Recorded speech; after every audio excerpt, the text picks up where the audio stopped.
Hello, dear listeners. Welcome to the ECM podcast. I'm Caroline Fontagneux, and I'm very happy to host this series that will take you behind the scenes of new music on ECM Records. In this sixth episode, I'm meeting Israeli trumpet player, composer, arranger, and so much more Avishai Cohen, who just released his fifth album as a leader on ECM Records, Naked Truth. For this interview, it's a virtual meeting that took place between Brooklyn, New York and Israel.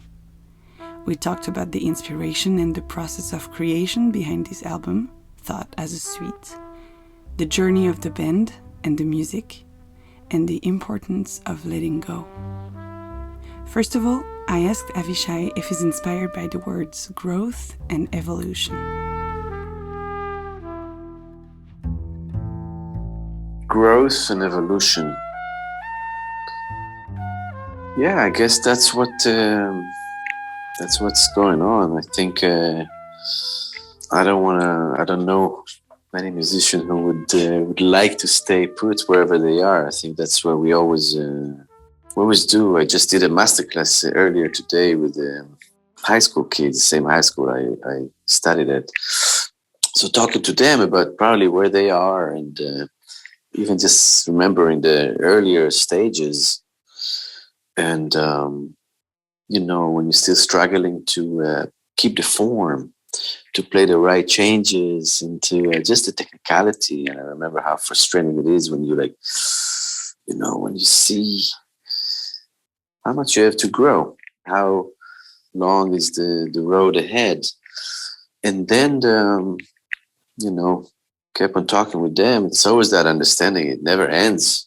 I think it's always about coming to terms with the fact that it's endless. We're never going to be in that perfect place of knowing all. It's not about playing perfect, but it's about accepting that we were and we never will, And that kind of growth resonates with me. So it's, do all the hard work that you can to move forward, have the inner growth to understand that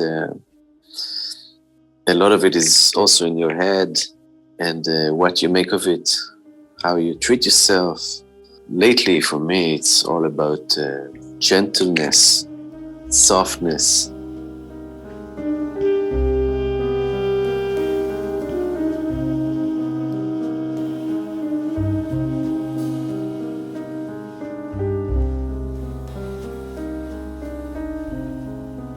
When you named your album Naked Truth, was it because you felt like it was the most genuine and earnest and honest that you've been through your music? Or is it something that you want to remember like an ultimate goal always?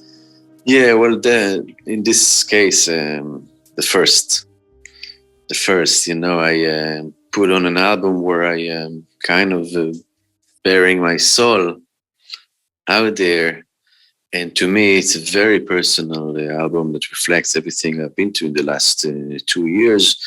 Of course, the last 2 years have been challenging for everyone because the world has changed, but more than the COVID effects and all that stuff, I think going through divorce in the whole time and then finding myself, it's the most honest thing I could have put, but it's also a part of the journey that I was looking for in music to let go, to stop proving, just to let the music be. And this whole album was big and long meditation into the recording.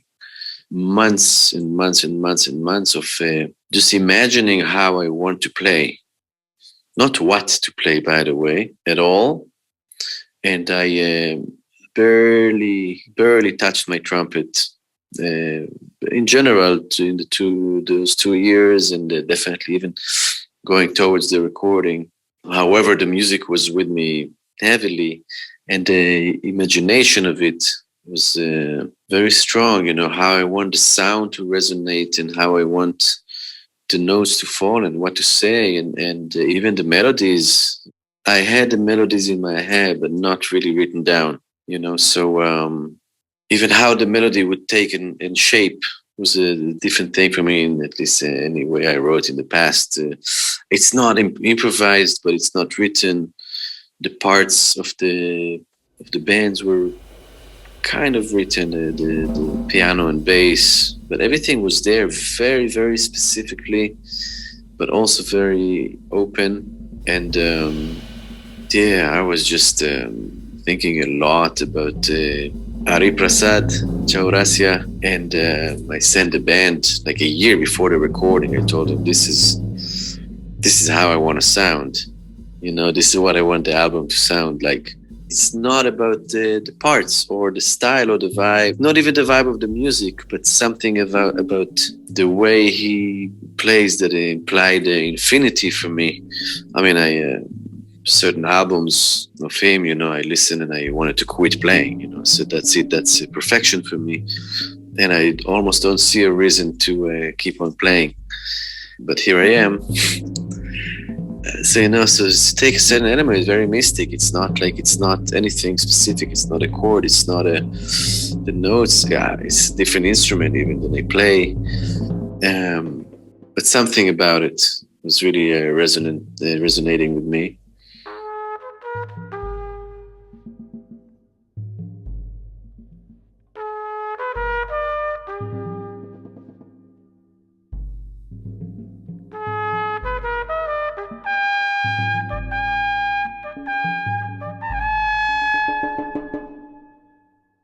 This album is thought as a suite. Like there's no track titles, there's no, except for the last one, but Can you talk to me about those 8 notes that were in your head that started the process of creation of this whole project? Yeah. I was just sitting with these 8 notes. First just with those actually. And something about it, I don't know, I kept on coming back to it. The COVID hit, and we just found ourselves home, and touring canceled, and everything changed, and life changed. And I was just here with my piano, and I don't know, like it's all the notes are here. It's most of the notes on the piano are here, except a couple of them. So really, you have a lot of places you can visit with this, and something about this motif it just didn't leave me. I stayed with it the whole time, and within the months, another piece came with that. I mean, I have eventually those are the pieces that made it to the album, but I had 30, 40 of them that came from just from that motif, and then thinking, how much do I need to variate and bring other elements? I don't know, but then I realized I didn't need to. And like I said, I had a lot of certain vibes, just from the pictures that he painted on the piano, and with Yonathan and Barak together, the way they played it and brought it to life was amazing. And then I was just thinking about the trumpet and the melodies, and for a while I was thinking, I need to sit and write the melodies that goes with that. And I remember we were supposed to record in May, and I said, well, I think it's getting closer, and we're going to record. But then something in me felt like it's not yet ready, like I need still to write those melodies. And then it got postponed because of travel restrictions. And I was very relieved. So, okay, now the new date is September. Now I could really finish writing. But the process between May and September, I just realized there's nothing to write. It's all there, and it's all in my head sitting, and I don't need to put it in a specific way, So it was funny to come to the same exact situation with no more notes added, but the difference between May and September was incredible for me. The band had to listen to Aris Parad, but they didn't have like other directions. They didn't have like music sheets or anything. You just got into the studio with the guys, and you were like, okay, let's play the truth. No, but Barak and Yonathan had charts for their parts, and we did have one time before in June to play it. We had one concert set up. Actually, it was a very specific concert in Israel. My friend made a little festival and it was all in the dark. So it was a whole night in the desert. The stage is not lit; it's all in the dark, and we had like 6 shows of different artists, and everyone are laying on mattresses, looking at the stars in the dark, and it was a meteor shower. And I said, that's a good chance for us to play this music. So let's try it. So that was the only time we played it. And I went over with Barak and Yonathan over the music a little bit before. And it was kind of wild. I never played a concert like this. At one point I saw people underneath the stage. So I have a clip on mic. So I went down, I was sitting next to the people. Just a few people that actually didn't want to lay down, and they came closer to the stage. And I played half the set. I was not even on stage. And later, Yonathan didn't even realize I was not on stage. It was all just dark, meteor shower, people on mattresses, pretty unique. So the only time we did get to play it was that, and then take some notes. And again, I think usually in my bands and in my music, it's a lot about what not to play rather than what to play. Because what to play is very easy, it's right there. But what not to play is very, very important.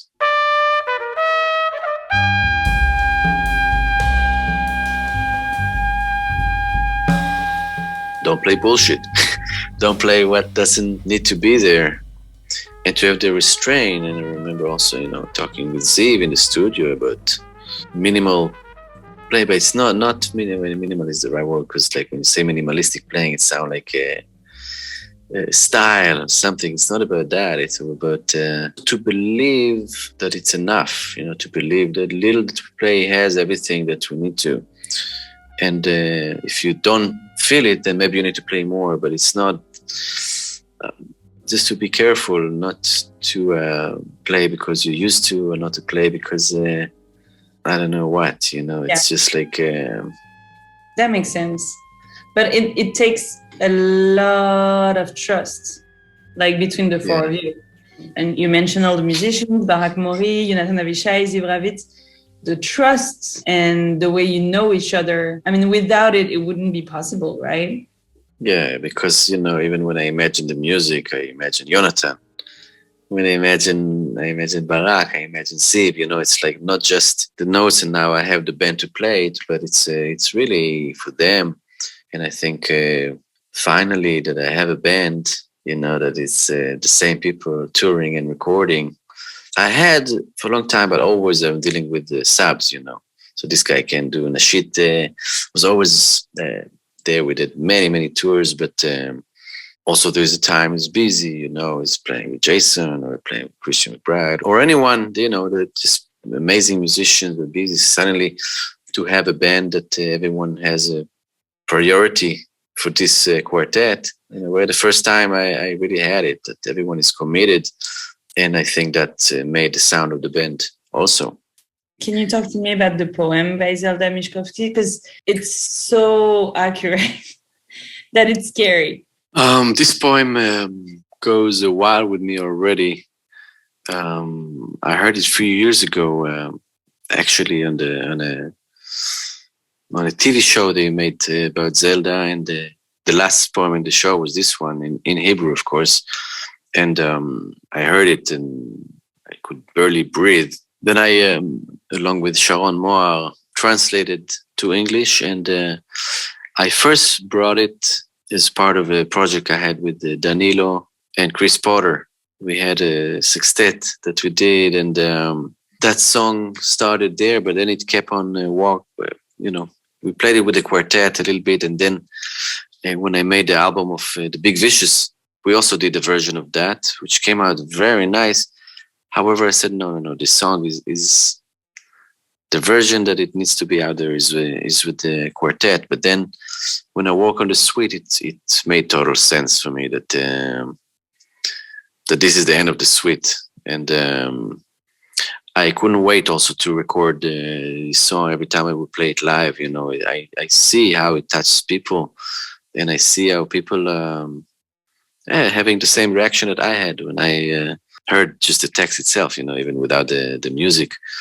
Yeah, so even to recite this poem in the studio was a big meditation to say it in a way that it's funny, but it's so emotional that kind of to look for a flat place, a rather flat place, because you can read it with a lot of pathos. And but I said no, the lyrics already have everything, so just to recite it in a very simple way. Yeah, but there's something very, I hear something very reassuring in your voice. It's like sending out the listener with like, everything will be okay. Yes, it's extremely hard. Life is not easy, but there's something very calm and almost positive, like optimistic in your voice. There just like feels like something very reassuring, almost fatherly. I mean, that's how I receive it. Yeah, I think it's first of all, and this is another element that goes with me for a while. There's a lot of strength in fragility, and to letting yourself, like I said, I mentioned softness and gentle and fragile. I found incredible strength in that, in everything, in the music, in a relationship, in parenting, in everything.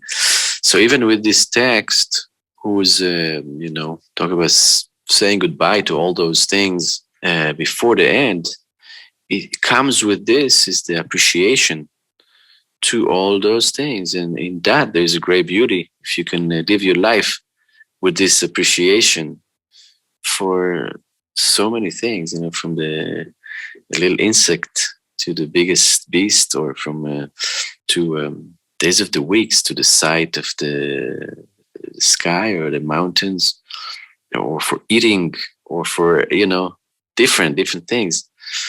And how she finished the poem with the music, the last thing she names music, so appropriate and so beautiful. So I think it goes together. Life and death goes together. The losing something, and it's to let go, right? Letting go of all those things. And for many years I was thinking about this, about letting go, or about non-attachment, because in Buddhism they always speak about this element, non-attachment, and I was always wondering about it, like what do you mean non-attachment? Okay, so I can understand, your lover leaves you and you're attached to her. How can you not be attached? And then, of course, think about my kids. How can I not be attached to my kids? So this element of non-attachment, I could never fully understand it. And only a few weeks ago, it finally hit me that the only way you can experience non-attachment is from the other way.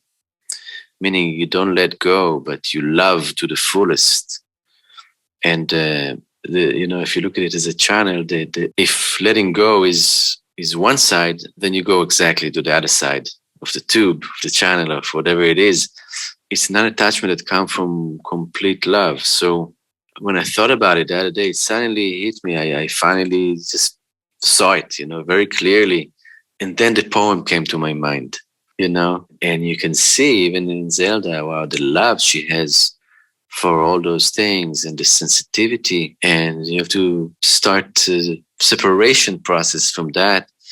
But it's not coming from loving it less or to let go or to care less. It's the contrary. And I think this is what I'm trying to do right now with my life anyway, to love to the fullest and to be present to the fullest and play to the fullest. Yeah, and from that also to be able to let go. Last question. How do you want the listener to feel after he heard your album? I never really think about that. I don't care what or how they feel as long as they feel, When I sent the album to a few friends, the only thing I asked them to do is to listen in one sitting.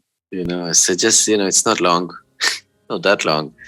Just listen from the beginning to the end, because the story is one thing, but I don't care. It makes you happy. If you said it, whatever it makes you, By the way, it doesn't have to be the same thing every time, One day you can listen, be very reflecting, and you can be very melancholic, and the other day can bring you joy and can bring you, as long as you feel something, then I'm okay with that.